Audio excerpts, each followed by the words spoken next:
Nous avons vu précédemment les rayons incidents et les rayons réfractés pour une lentille convergente. Maintenant, nous allons nous attaquer à la représentation d'une lentille convergente.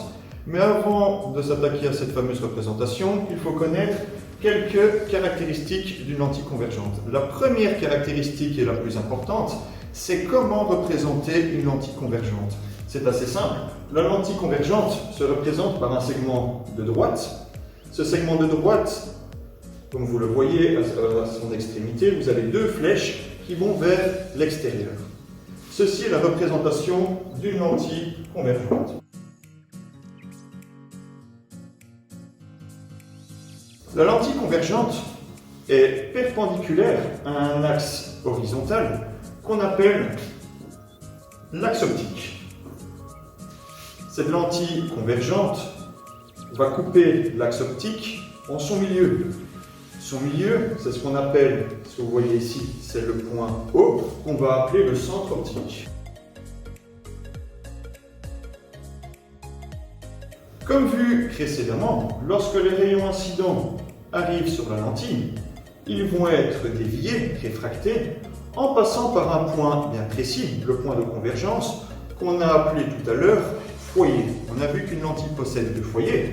Vous avez F' ici, qu'on appelle le foyer image. Et du côté de l'objet, nous avons F, qu'on appelle le foyer objet.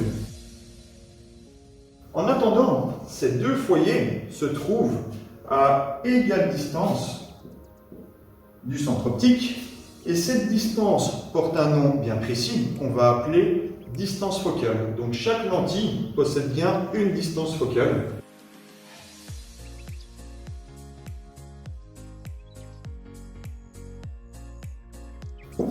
Et c'est à partir en fait des caractéristiques que je viens de vous décrire que nous allons pouvoir faire ces fameuses constructions de lentilles.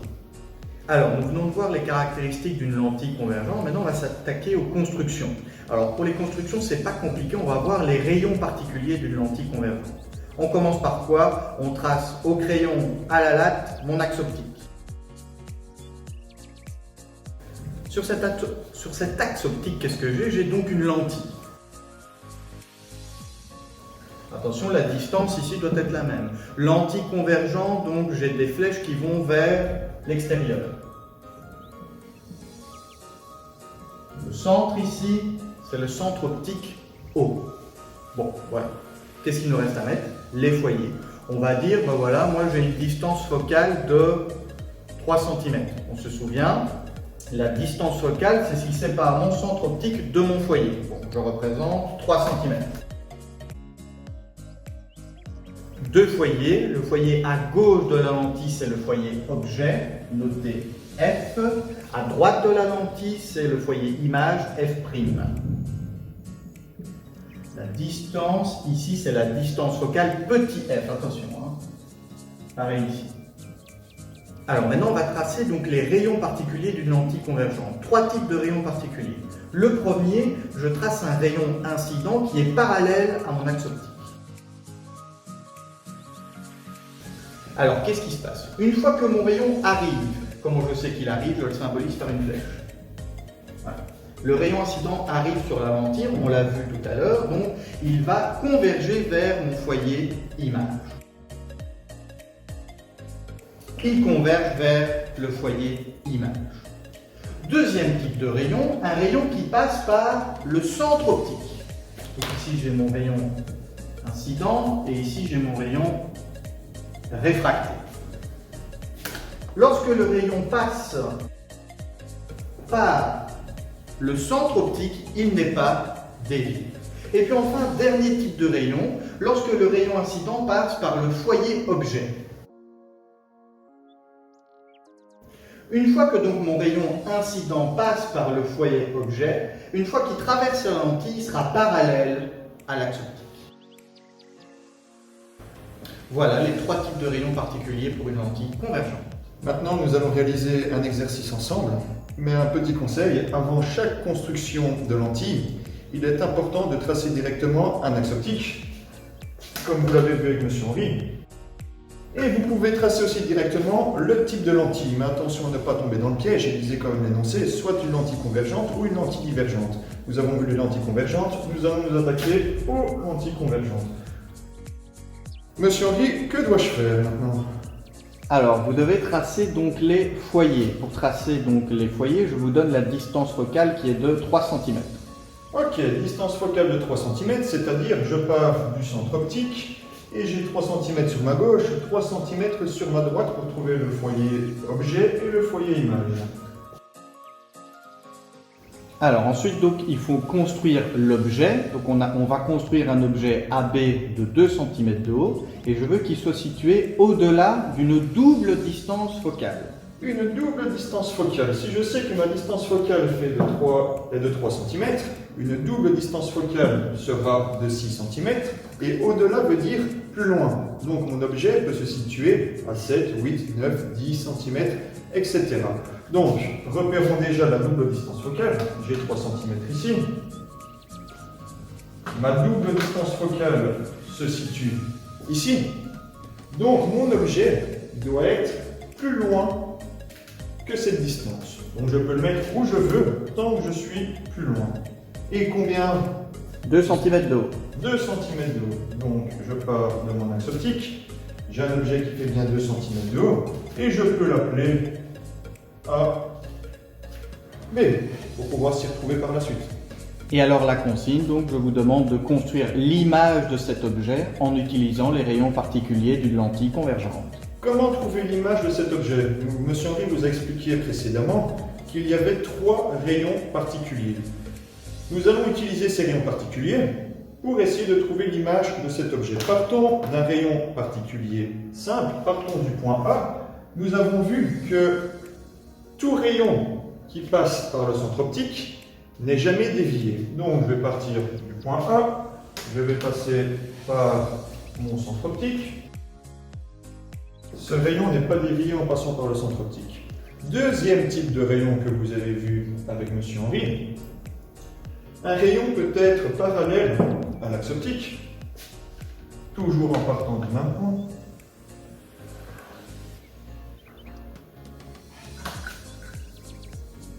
Et une fois qu'il est parallèle à l'axe optique, comme c'est une lentille convergente, peut-être le noter, comme c'est une lentille convergente, ce rayon va être dévié en passant par le foyer image. Que constatons-nous? Nos deux rayons particuliers se croisent en un point. Nous venons de trouver l'image du point A que nous allons appeler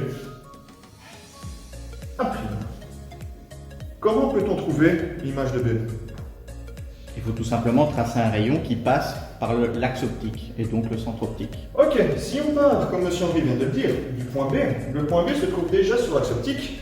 L'axe optique passe par le centre optique. Nous avons vu précédemment que les rayons qui passent par le centre optique ne sont pas déviés. Donc l'image de B' va se trouver du côté droit de la lentille et perpendiculaire à l'axe optique dans le même sens que A. Donc on va par la prime.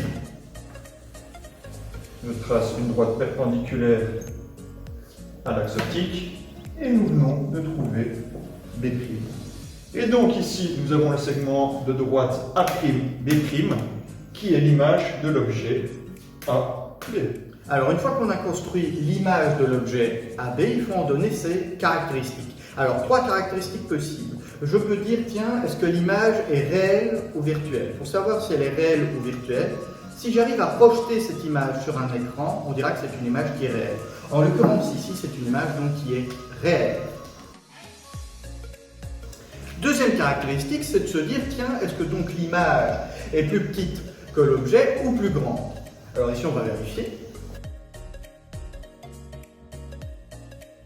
1,5. Donc 1,5 est plus petit que 2, donc l'image est plus petite. Et enfin, la dernière caractéristique, c'est savoir si donc l'image est droite ou si elle est inversée. Et si on regarde l'objet, d'accord? B se trouve ici, A est en haut. Si on regarde l'image, donc elle est inversée. B se retrouve au-dessus, A se retrouve en dessous. Donc j'ai une image qui est à l'envers, qui est inversée. Si je conclus, donc, lorsque je construis l'image d'un objet AB dans une lentille convergente et que cet objet se trouve au-delà de mon foyer, qu'est-ce que je peux observer? J'ai donc une image qui est réelle, une image qui est plus petite et une image qui est inversée. Maintenant, nous allons partir sur quelques applications des lentilles dans la vie de tous les jours. Comme vous le voyez sur l'image, on va partir sur un appareil photo. L'appareil photo fonctionne grâce aux lentilles. Comme vous le voyez, je vais placer ici une lentille convergente dans le but de faire converger les rayons lumineux sur le film de l'appareil photo. On va voir si cela fonctionne. J'allume ma source lumineuse. Les rayons lumineux arrivent sur la lentille, donc nos rayons incidents. Les rayons sont réfractés et se retrouvent bien sur le film de notre appareil photo. Donc l'appareil photo fonctionne avec une lentille qui est convergente. On vous demande de réaliser quelques exercices sur une feuille quadrillée. Alors, voici les deux premiers exercices. Donc on vous demande de construire l'image d'un objet AB. Encore une fois, c'est 2 cm de haut, donc comme ceux qu'on a fait au tableau, situé entre le foyer et le centre optique. Donc il est proche de votre lentille. On vous donne comme distance focale 3 cm et on vous demande d'utiliser les rayons particuliers des lentilles convergentes. Vous devez utiliser que 2 rayons. Ensuite, donne les caractéristiques de l'image, soit elle est plus petite ou plus grande, réelle ou virtuelle, droite ou inversée. Deuxième exercice, construis l'image d'un objet AB, toujours de 2 cm de haut, situé cette fois-ci sur le foyer objet, F. La distance focale est de 2,5 cm. Utilise les rayons particuliers des lentilles convergentes. Encore une fois, après, il faut donner les caractéristiques de l'image, plus petite, plus grande, réelle, virtuelle, droite ou inversée.